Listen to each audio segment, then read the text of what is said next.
존 비비어 목사님이 쓴 임재라는 책에 보면 하나님이 침묵하실 때라는 소제목 아래에 이런 말이 나옵니다. 내 기도에 응답하시는 하나님의 음성을 간절히 듣기 원하지만 침묵이 하나님의 응답인 경우가 있다.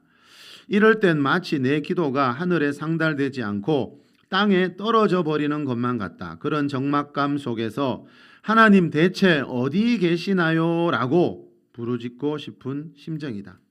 자, 이 말은요, 우리가 열심히 기도하고 있지만 아무런 응답이 오지 않을 때가 있다는 겁니다. 자, 하나님이 침묵하실 때라는 이 소제목처럼 하나님을 간절히 부르고 있는데, 하나님 만나고 싶어서 간절히 기도하고 있는데 하나님이 침묵하실 때가 있다는 겁니다. 자, 그 이유가 어디에 있는 것일까요? 이 목사님 말 더 들어보세요.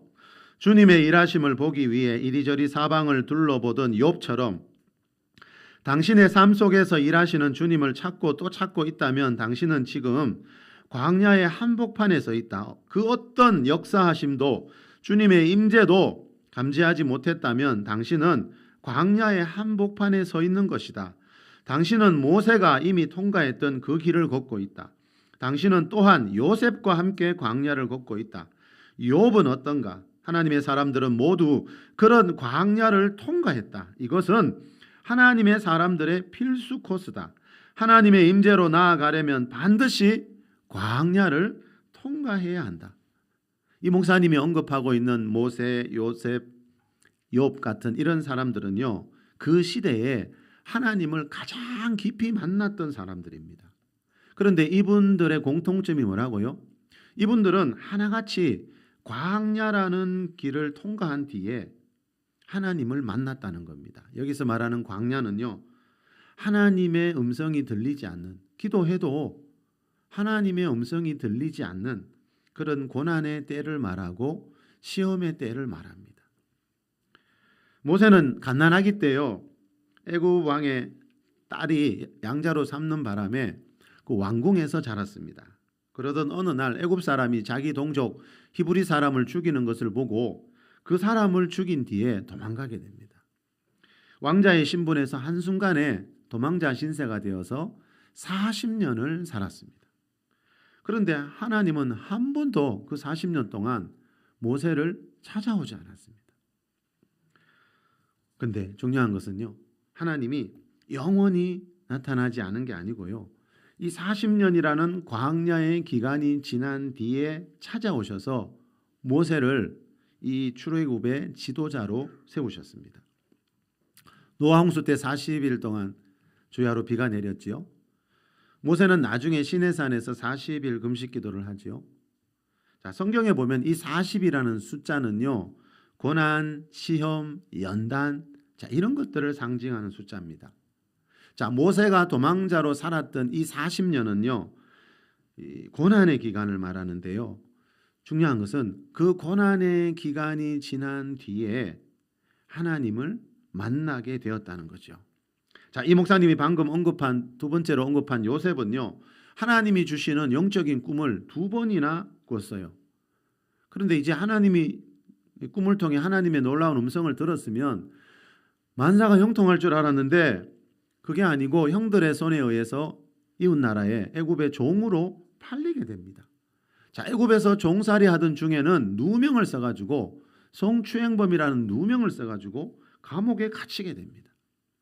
자, 요셉도 이러한 고난의 기간이 있었습니다. 이런 고난의 때가 지나고 난 뒤에 하나님이 찾아오셔서 요셉을 한순간에 애굽의 총리 자리에 세워주셨습니다. 자, 세 번째 사람 욥은 엄청난 부자였습니다. 그런데 어느 날 주변 나라 사람들이 공격해 와가지고 대부분의 재산을 다 잃게 되고 아들까지 그 집이 무너져서 자녀들 다 죽게 되고 또 온몸에 피부병이 생겨서 그야말로 욥은 한순간에 모든 것을 다 잃어버렸습니다. 그런데 욥기 42장 12절에 가면요, 욥은 나중에 가면 처음보다 더 큰 복을 받았다고 나옵니다. 자, 이렇게 성경에 나오는 하나님의 사람들은요, 이런저런 이유로 한때 광야라는 고난의 길을 다 걸었던 사람입니다. 자, 무슨 말인가 하면요, 우리가 하나님 열심히 믿는다고 해서, 열심히 기도한다고 해서 이 세상에서 어려운 일을 만나지 않는 것은 아니라는 겁니다. 자, 기도 열심히 하고 있는데 응답이 전혀 오지 않을 때가 있습니다. 자, 이럴 때 우리가 가장 힘들지요. 그렇지만 성경은 이럴 때 우리가 어떻게 대처해야 되는지 감사하게도 그 답을 가르쳐주고 있습니다. 자, 오늘 본문의 저자인 다윗도 힘들어하는 이유가 뭔가 하면요, 방금 말씀드린 이 문제 때문에 오늘 본문의 다윗도 힘들어하고 있습니다. 자, 우리 오늘 본문 2절 3절 한 번 더 읽어볼게요. 시편 6편 2절 3절입니다. 시작. 여호와여, 내가 수척하여 싸우니 내게 은혜를 베푸소서. 여호와여, 나의 뼈가 떨리오니 나를 고치소서. 나의 영혼도 매우 떨리나이다. 여호와여, 어느 때까지니까? 자, 여호와여, 어느 때까지니까? 여호와여, 내가 언제까지 기다려야 됩니까? 여호와여, 내 기도에 언제 응답해 주시는 겁니까? 이 말이거든요. 이거는 광야를 만났을 때, 광야의 길을 통과할 때 가장 많이 하는 기도입니다. 2절에 보니까 여호와여, 내가 수척하여 싸우니 나의 뼈가 떨리오니 나를 고쳐주소서 그럽니다. 몸이 너무 아프다는 겁니다. 다윗이 병이 들었습니다. 나의 영혼도 3절에 보니까 몸만이 아니고 나의 영혼도 매우 떨리나이다. 내 마음에도 병이 생겼다는 겁니다. 시온 성경에 보면 이렇게 번역되어 있습니다. 내 마음이 심히 고통스럽고 너무 괴롭습니다. 이 말입니다. 자, 이 시는 다윗이 이렇게 영혼 육이 다 병들었을 때 쓴 시입니다. 자, 그런 상황에서 다윗은 뭐 하고 있습니까? 은혜를 베푸소서, 나를 고치소서 하면서 하나님께 간절히 기도하고 있지만 여호와여, 어느 때까지니까? 내가 이만큼 기도했는데 하나님이 응답이 없다는 겁니다. 이 말씀 아래 6절에 보면 다윗이요, 그 당시에 밤마다 눈물로 이불을 적셨다고 할 정도로 힘든 상태였습니다. 이불이 젖을 정도로 밤마다 눈물을 흘렸어요. 자, 그렇게 간절히 하나님을 찾고 있는데 여러분, 그럼에도 불구하고 하나님이 그죠? 응답이 없다는 겁니다. 자, 이럴 때는 어떻게 해야 됩니까? 조이스 마이어라는 목사님이 쓴 하나님 도대체 언제입니까? 라는 책이 있습니다. 자, 이 하나님 도대체 언제입니까? 이 책 제목은 이 다윗이 말하는 여호와여, 어느 때까지니까? 라는 뜻입니다. 이 책에 보면 7장의 제목이 기다리다 기다리다 지쳤습니까? 입니다. 우리 이럴 때 있죠. 하나님께 열심히 기도하고 있는데, 응답 바라보고 있는데 기다리다 기다리다 지칠 때가 있어요. 자, 이 제목 아래에 보면 이 목사님이 이런 말을 합니다. 나 개인적으로 하나님이 비전을 주신 지 10년이 지나고 나서야 꿈이 이루어지기 시작했습니다. 10년을 기다리는 동안 주님의 타이밍을 무시하고 억지로 뭘 해보려고 버둥거리다가 얼마나 많은 기쁨들을 놓쳤는지 모릅니다. 자, 주님의 타이밍이라는 말이 나옵니다. 자, 이게 핵심입니다, 여러분. 기도해도 응답이 없는 것이 아니고요. 마태복음 7장 7절에 보면 예수님이 구하라 그리하면 주실 것이요 라고 약속했기 때문에 응답이 없는 기도는 없습니다. 아직 주님의 타이밍이 되지 않았을 뿐입니다. 이 목사님 고백처럼 주님의 타이밍을 무시하고 내 힘만으로 막 뭔가를 하려고 애쓰다 보면 우리 인생에 많은 부작용이 생기게 됩니다. 자, 기도의 응답은요, 내 미래까지 아시는 주님의 타이밍에 맞추어서 와야 그게 내게 가장 큰 유익이 되는데 우리는 무조건 빨리 이루어지기만을 원한다는 거죠. 그러다 보니까 늘 조급하고 불안하고 이 목사님 말대로 기쁨이 없는, 평안이 없는 삶을 살게 된다는 겁니다. 갈라디아 4장 4절에 보면요, 때가 참에 하나님이 그 아들을 보내사라는 말씀이 있습니다. 한번 따라해 보실래요? 때가 참에 하나님이 그 아들을 보내사. 올해가 2022년이죠, 여러분. 자, 올해가 왜 2022년인가 하면요, 저도 교회 다니고 이걸 알고 놀랐습니다. 여러분, 올해가 2022년인 이유는 하나님의 아들 예수님이 태어나신 지 2022년이 되었기 때문입니다. 예수님의 탄생을 기준으로 인류 역사는 기원 전과 기원 후로 나누어져 있습니다. 월화수목금토일, 이거 보고 제가 더 놀랐습니다. 왜 월화수목금토일일까? 우리나라도 미국도 아프리카도. 여러분 안 궁금하셨습니까? 근데 성경에 나오대요. 그 이유가 왜 한 주간 7일인지. 자, 예수님을 믿는 사람이든지 안 믿는 사람들이든지요, 원래는 2022년이고 일주일은 7일입니다. 이 세상 모든 사람들은요, 하나님을 믿든지 안 믿든지 하나님이 이 세상을 창조할 때부터 만들어 놓으신 창조의 원리 안에서 살아가고 있다라는 겁니다. 그런데 왜 하필 2022년 전에 하나님이 그 아들 예수님을 보내셨을까? 왜 2022년 전에 예수님이 이 세상에 오신 걸까요? 그 전에 오실 수도 있고 올해 오실 수도 있고 내년에 오실 수도 있는데 왜 그때 오셨나 이 말입니다. 때가 참에 하나님이 그 아들을 보내사, 때가 찼다는 말은 그때가 하나님의 타이밍이었다는 거예요. 하나님이 일하시는 하나님의 타이밍이 있습니다. 하나님이 내게 역사하시는 것을, 하나님이 내게 오셔서 일하시는 것을 보기 위해서는 이 하나님의 타이밍, 하나님이 일하시는 이 때에 관심을 가져야 됩니다. 다시 말하면 하나님의 때를 기다릴 줄 알아야 됩니다. 사람마다 일하는 스타일이 다 있듯이 성경에 보니까 하나님도 하나님만의 일하는 스타일이 있더라고요. 하나님은 절대로 우리처럼 서두르는 법이 없습니다. 하나님은 항상 하나님의 타이밍에 맞추어서 일하시기 때문입니다. 자, 좀 전에 하나님이 이 목사님에게 어떤 꿈을 주시면서, 그죠? 그 꿈을 이루어 주시겠다고 약속했다고 했지요. 물론 다 10년 걸리는 건 아니지만 이 목사님은 금방 이루어질 줄 알았는데 그 꿈이 이루어지기 시작한 때는 10년이 지났을 때래요. 자, 그런데 여러분, 하나님이 왜 꿈을 주셨으면 금방 좀 이루어 주시지 왜 금방 이루어 주지 않고 10년을 기다리게 하신 걸까요? 요셉에게 2번이나 꿈을 줬으면, 2번이나 꿈을 주면서 이 일을 이루겠다고 하셨으면 금방 이루어 주시지 왜 종으로 팔려가고, 그죠? 감옥에 갇히는 그런 고난을, 그런 광야의 길을 걷게 하신 걸까요? 자, 그 이유에 대해서 이 목사님이 이 책에서 이렇게 말합니다. 하나님이 어떻게 이루실지, 언제 행하실지 전혀 모르는 상태에서 하나님을 신뢰해야 하는 경우가 얼마나 많은지 모릅니다. 이게 하나님이 일하시는 스타일이라는 거예요. 더 들어보실래요? 하나님은 절대로 늦지 않으신다고 배웠습니까? 이제는 지나치게 서두르지도 않는다는 사실을 배워야 합니다. 주님은 기다림을 통해, 이게 중요합니다. 주님은 기다림을 통해 자녀들의 믿음을 키우고 싶어 하십니다. 자녀들의 믿음이 정답입니다. 주님이 우리 기도에 바로 응답하지 않는 이유가 여기에 있습니다. 주님이 우리 기도에 바로 응답하지 않는 이유는요, 우리의 기도를 듣지 않아서가 아니고요, 우리가 흔히 말하듯이 하나님이 나를 사랑하지 않아서도 아닙니다.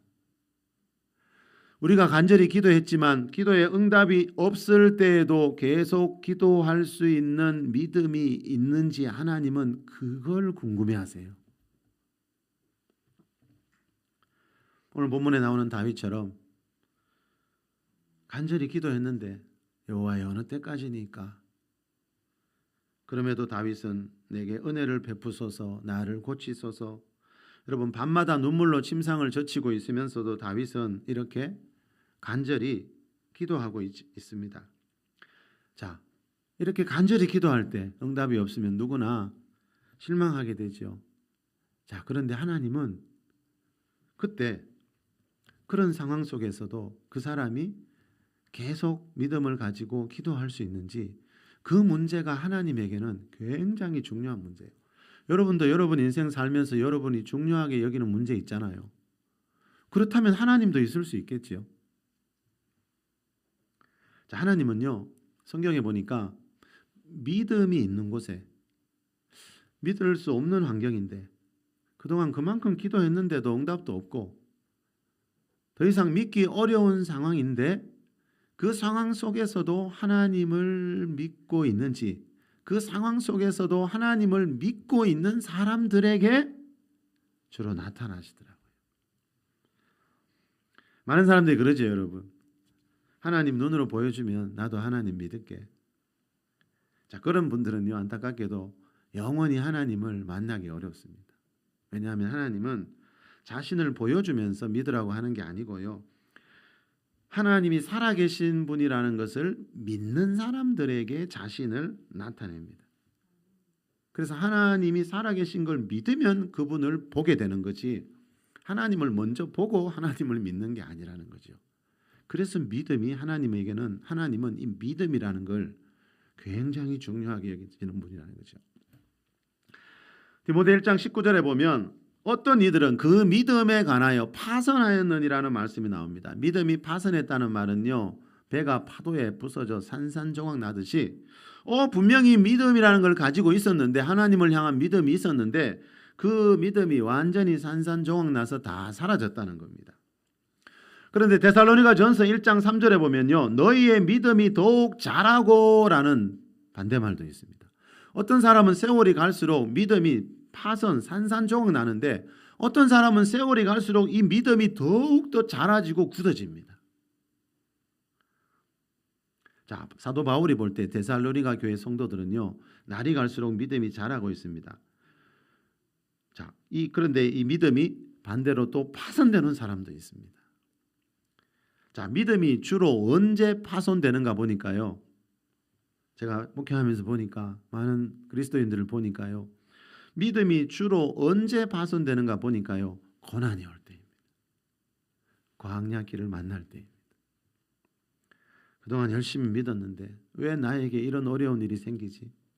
내가 기도를 그만큼 했는데 왜 나에게 이런 고난이 오는 거지 하는 순간에 믿음이 파손되기 시작합니다.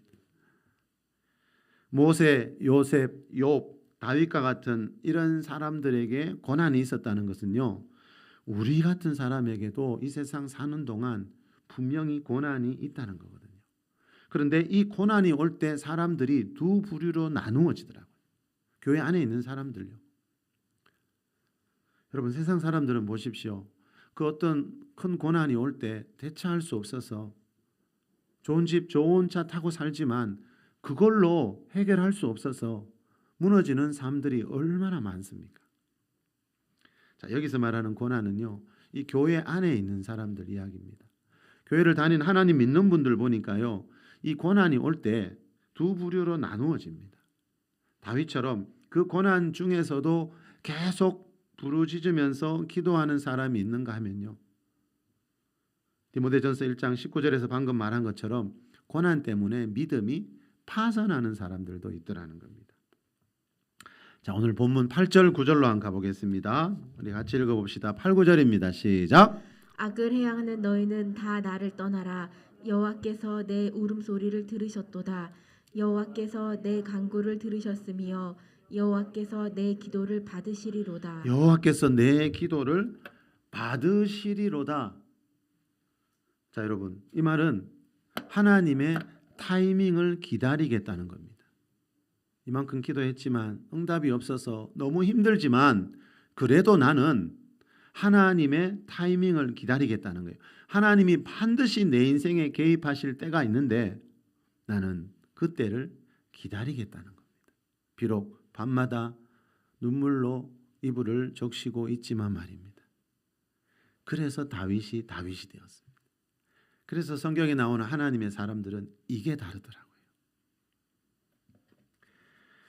응답이 없어서 여러분 밤마다 눈물로 지새고 있지만 하나님이 내 이 고난의 마침표를 찍어주시는 그 때가 올 줄 믿고 나는 계속 기도하고 기다리겠다는 것. 하나님이 내 울음소리를 들으셨도다. 지금 듣고 계신다는 것. 내 간구를 들으시고 계시다는 거예요. 내 기도를 받으시리로다. 나는 더 기다리겠다는 거예요. 히브리서 11장 6절에 믿음이 없이는 하나님을 기쁘시게 하지 못하나니라는 말씀이 나옵니다. 믿음이 없이는 하나님을 기쁘시게 하지 못한다는 말은 이 믿음만큼 하나님을 기쁘시게 하는 거 없다는 겁니다. 믿음이 있는 곳에 하나님은 나타나시고 일하신다는 겁니다. 사람마다 기뻐하는 게 있죠, 여러분. 여러분 가장 기뻐하는 게 있고 또 여러분이 가장 기뻐하는 사람들이 있죠. 자, 하나님이 가장 기뻐하는 사람은 어떤 사람이라고요? 믿을 수 없는 환경 속에서도 나는 다시 하나님을 믿겠다고 다윗처럼 고백하는 이런 사람들. 자, 그런데 성경에 보니까요, 이 믿음이 여러 종류가 있습니다. 하나님이 살아계신 것을 믿는 믿음도 있고요. 자, 병에서 치유받는 믿음도 있고요. 이렇게 다양한 믿음이 있는데 이 오늘 본문의 저자인 다윗의 마음 안에 있었던 믿음이 뭔가 하면은요, 비록 뼈가 떨리고 영혼이 떨리는 온갖 질병 속에 있지만 하나님의 때가 되면, 하나님의 타이밍이 되면 하나님이 반드시 내 기도에 응답하실 거라는 그 믿음이 다윗에게 있었습니다. 이 믿음을 하나님이 아주 중요하게 여기신다는 거예요. 여러분, 하나님이 살아계신 것을 믿는 믿음은 크게 하나님 앞에 감동이 되지 않습니다. 여러분, 교회 안 다니는 사람들 중에도요, 하나님이 살아계신다고 믿는 사람은 많더라고요. 성경은 하나님이 살아계신 믿는 그 믿음만을 말하지 않습니다. 누가복음 18장에 보면요, 예수님이 인자가 올 때에 세상에서 믿음을 보겠느냐 이런 말씀을 했습니다. 자, 여기서 말하는 믿음, 이게 바로 이 다윗 안에 있던 믿음인데요. 자, 예수님이 다시 오실 때, 재림하실 때 이 세상에 많은 사람이 있는데 이런 믿음 가진 사람을 보겠느냐? 별로 없다는 겁니다. 자, 다시 말하면 이 믿음을 보고 싶은데 이 믿음 가진 사람이 어느 시대에나 별로 없다는 겁니다. 자, 이 믿음이 무슨 믿음인지, 자, 이 말씀이 시작되는 단락, 누가복음 18장 1절을 보면 알 수 있습니다. 자, 우리 누가복음 18장 1절 2절 한번 읽겠습니다. 예수께서 시작. 예수께서 그들에게 항상 기도하고 낭망하지 말아야 할 것을 비유로 말씀하여 이르시되 어떤 도시에 하나님을 두려워하지 않고 사람을 무시하는 한 재판장이 있는데. 자, 1절에 보니까 기도와 낙심이란 말이 나옵니다. 항상 기도하고 낭망하지 말아야 될 것을. 자, 예수님이 항상 기도하다 보면 낙심할 때가 누구나 온다는 겁니다. 자, 그때 낙심하지 말라고 이 말씀을 지금 하고 계시는 겁니다. 자, 여러분, 기도해 보신 분들은 다 아시죠? 내가 어느 정도 기도했는데 응답이 없어요. 그때 누구나 낙심하게 되어 있습니다. 예. 그래서 예수님도 그걸 알기 때문에 그때 어떻게 대처해야 되는지를 가르쳐 주고 계시는 거예요. 자, 그럴 때에도 결론은 뭡니까? 항상 기도하고 낙심하지 말라는 거예요. 그러면 그 이유가 뭔가? 무엇 때문에 예수님은 이렇게 말씀하시는가? 자, 2절에 보면 어떤 도시에 하나님을 두려워하지 않고 사람을 무시하는 한 재판장이 있대요. 이 말씀 안에 보면 이 재판장에게 어떤 과부가 와서 내 원수에 대한 원한을 좀 풀어달라고 요청을 합니다. 그때 그 재판장이 이런 생각을 해요. 나는 하나님을 두려워하지도 않고 사람도 무시하는 재판장이라서 이런 과부, 보잘것없는 이런 과부의 어려움 못 들은 척하고 모르는 척할 수 있지만 거기 보면 자주라는 말이 나옵니다. 이 과부가 자주 와서 나를 번거롭게 할 것 같으니까 내가 이 원한을 풀어줘야 되겠다, 이렇게 생각합니다. 자, 이 재판장 이야기를 하면서 예수님이 결론적으로 이 말씀을 하십니다. 자, 누가복음 18장 6절에서 8절입니다. 주께서 시작. 주께서 또 이르시되 불의한 재판장이 말한 것을 들으라. 하물며 하나님께서 그 밤낮 부르짖는 택하신 자들의 원한을 풀어주지 아니하시겠느냐? 그들에게 오래 참으시겠느냐? 내가 너희에게 이르노니 속히 그 원한을 풀어주시리라. 그러나 인자가 올 때 세상에서 믿음을 보겠느냐 하시니라. 믿음 가진 자들, 여기서 말하는 요 믿음요, 가진 자들 보기가 어려울 거라는 겁니다. 예수님이 다시 오실 때 이런 믿음 가진 자들을 정말 보고 싶은데, 자, 이런 믿음 가진 자들이 별로 없을 거라는 겁니다. 예수님이 보고 싶어하는 믿음, 무슨 믿음입니까? 이 믿음은 내가 원하는 때 기도에 응답이 오지 않아서 낙심할 만한 그런 상황인데도 낙심하지 않고 항상 기도할 수 있는 믿음을 말합니다. 하물며 하나님께서 7절에 보니까 그 밤낮 부르짖는 자들의 원한을 풀어주시지 않겠느냐. 하물며는 뭐지요? 그 하나님을 그죠? 존중하지 않고 사람을 무시하는 그 악한 재판장도 그 과부가 자주 찾아와서 요청하니까 들어주는데 하물며 하나님이 그 재판장만 못한 분이겠느냐 이 말입니다. 자, 하나님을 두려워하지 않고 사람을 무시하고 자기 멋대로 살아가는 그런 재판장도 그죠? 자주 요청하면 들어주는데 우리가 믿는 하나님이 그 재판장만 못한 분으로 생각하면 안 되겠죠. 강준민 목사님이 하나님이 응답하시는 기도의 능력이라는 책에서 이런 말을 합니다. 지속적인 기도의 가장 큰 장애물은 낙심입니다. 예수님도 이것을 아셨습니다. 낙심은 우리의 기도를 방해하는 사탄의 무기입니다. 낙심을 극복하는 길은 다시 믿음의 기도를 드리는 것입니다. 자, 낙심이요 사단이 쓰는 무기예요. 마귀가 사용하는 무기예요. 이 무기에 너무 많은 그리스도인들이 넘어져 가더라고요. 자, 사단이요. 낙심이 사단의 무기라는 말은 사단이 우리의 마음과 생각에 낙심을 집어넣는다는 거예요. 하나님만 우리 마음에 기쁨을 주실 수 있는 게 아니고요. 설교 전에 제가 잠시 언급했지요. 주께서 우리 마음에 두신 기쁨이 있다고. 근데 여러분 사람의 마음은 참 신비한 게요. 하나님도 우리 마음에 뭔가를 줄 수 있지만 사단 마귀도 내 마음에 뭔가를 던져줄 수가 있어요. 요한복음 13장 2절에 보면요. 마귀가 벌써 시몬의 아들 가룟 유다의 마음에 예수를 팔려는 생각을 넣었더라 그래요. 여러분 예수님 제자인 이 유다의 마음에 이 마귀가 돈 받고 예수를 팔아 넘겨라는 생각을 집어넣었어요. 가룟 유다는 그 생각을 따라서 예수님을 팔아 넘긴 거예요.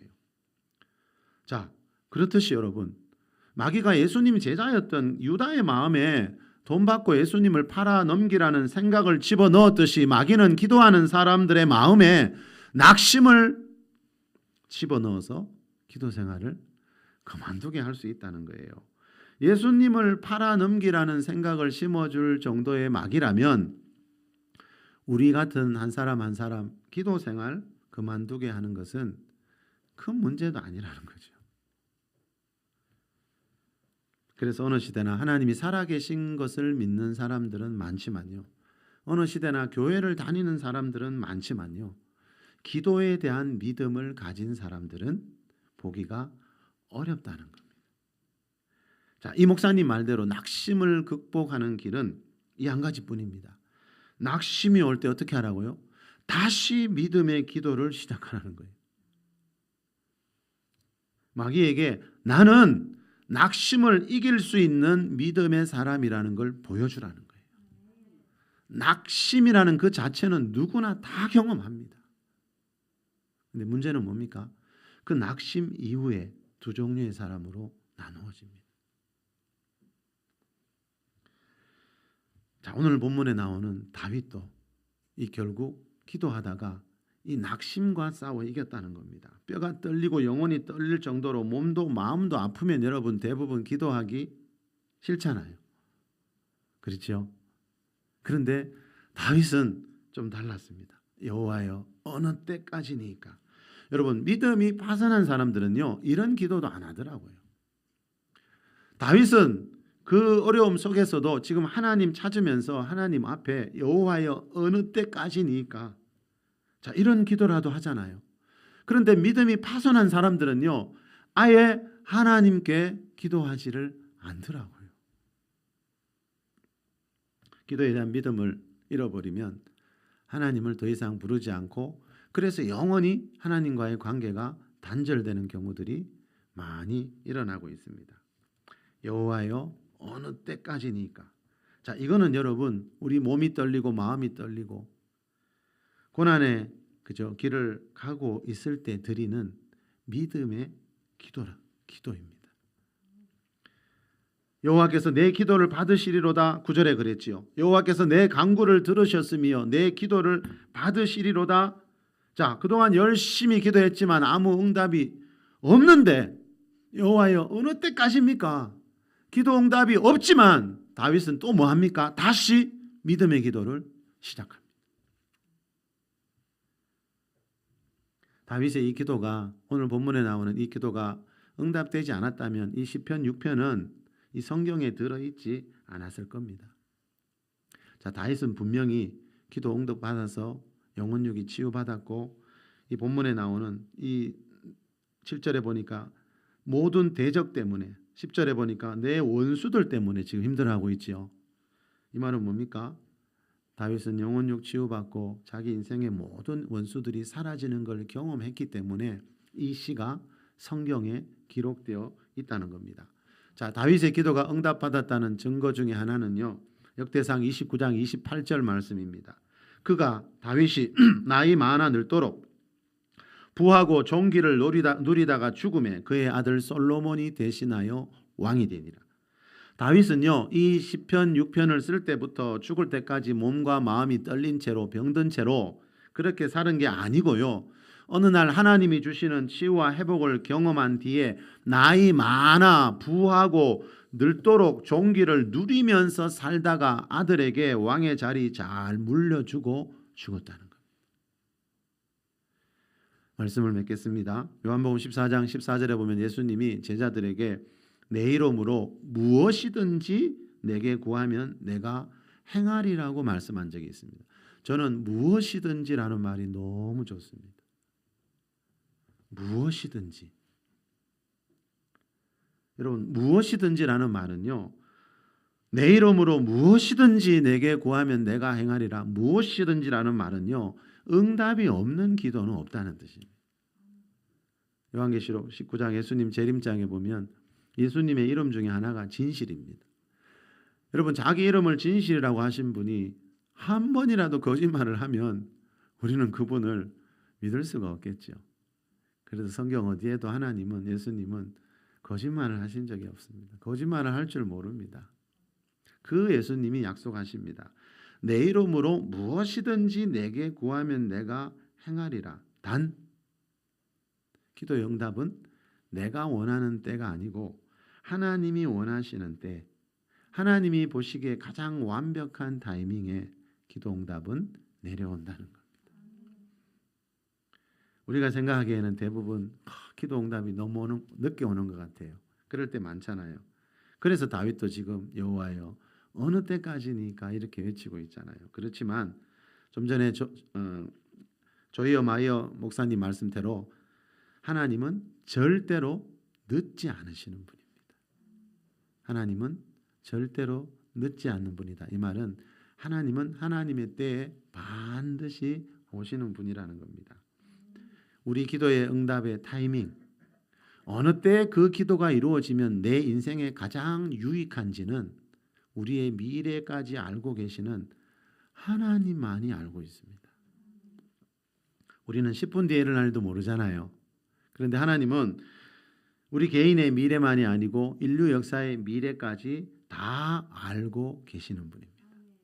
그래서 그분이 주시는 기도 응답의 때, 기도 응답의 타이밍이 내 인생에 가장 유익하다는 것.